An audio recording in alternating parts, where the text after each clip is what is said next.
ইউরোপের বিভিন্ন দেশে ব্যাংক লুটেরা এস আলম ও বেক্সিমকো গ্রুপ সহ ক্ষমতাচ্যুত সরকারের প্রভাবশালী ৩ অভিযুক্তের সম্পদ জব্দ করা শুরু হয়েছে।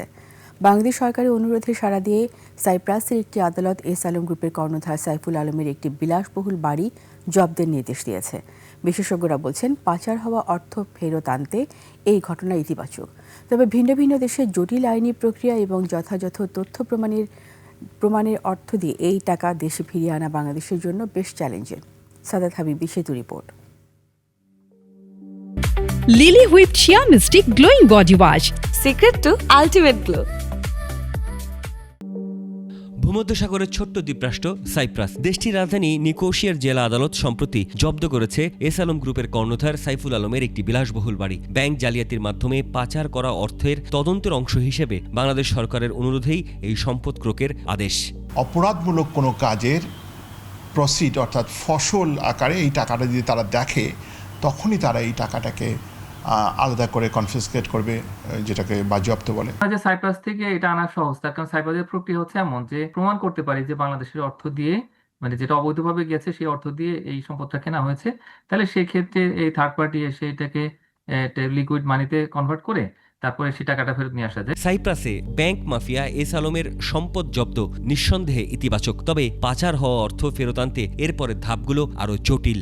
আপনি যদি সেই সিকোয়েন্স বা সেই যদি চেইনটা যদি এস্টাবলিশ করতে না পারেন, তখন কিন্তু ওই দেশের যারা লয়ার বা স্পেশালি ওই দেশও কিন্তু আপনাকে টাকা রিটার্ন করতে চাবে না, কারণ তার দেশে কিন্তু এটা ফরেন ডাইরেক্ট ইনভেস্টমেন্ট। আদালতের মাধ্যমে লুটপাট আর পাচারের সাথে জড়িতদের দেশে বিদেশে প্রায় ৭০,০০০ কোটি টাকার স্থাবর অস্থাবর সম্পদ ক্রোক ও অবরুদ্ধ করা হয়েছে। অনুসন্ধানে দেখা গেছে, বিগত ১৫ বছর আওয়ামী শাসনামলে দেশ থেকে পাচার হয়েছে প্রায় ২৩৪ বিলিয়ন বা ২৩,৪০০ কোটি মার্কিন ডলার। বছরে গড়ে যা প্রায় ১৬ বিলিয়ন ডলার। পাচার হওয়া এই বিপুল অর্থের খোঁজে বিশ্বের অন্তত ১৮টি দেশে চিঠি পাঠিয়েছে Bangladesh financial intelligence unit. Paper পত্রিকা অ্যাভেলেবল যে কারা লুট করেছে। সবচেয়ে বেশি মানি লন্ডারিং তো করছে এস আলম, এতে তো কোনো সন্দেহ নাই। গভর্নমেন্ট টু গভর্নমেন্ট নেগোসিয়েশন করতে হবে, রাজনৈতিক দক্ষতা বাড়াতে হবে, কূটনৈতিক দক্ষতা বাড়াতে হবে।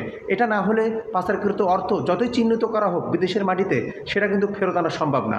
ব্রাজিল পার নাই, ফিলিপাইন পার নাই, আপনার ইন্দোনেশিয়া পার নাই। পাচার হওয়া অর্থের গন্তব্য হিসেবে চিহ্নিত করা হয়েছে যুক্তরাষ্ট্র, যুক্তরাজ্য, কানাডা, সংযুক্ত আরব আমিরাত ও সিঙ্গাপুর সহ 10টি দেশ। বাংলাদেশ ইতিমধ্যেই মালয়েশিয়া, হংকং ও আরব আমিরাতের সঙ্গে পারস্পরিক আইনি সহায়তা চুক্তি বা MLAT সই করেছে। বাংলাদেশ ব্যাংকের সাথে চুক্তি অনুসারে অর্থ ফেরতে অমনি ব্রিজওয়ে, নর্ল, ইন্টারটেপ, ইন্টারপাথ, ডিটনস EY, DLA পাইপার্স, PwC বেকার, ম্যাকেনজি এবং গ্র্যান্ট থর্টনের মতো নামী 9 অ্যাসেট রিকভারি প্রতিষ্ঠান কাজ করছে।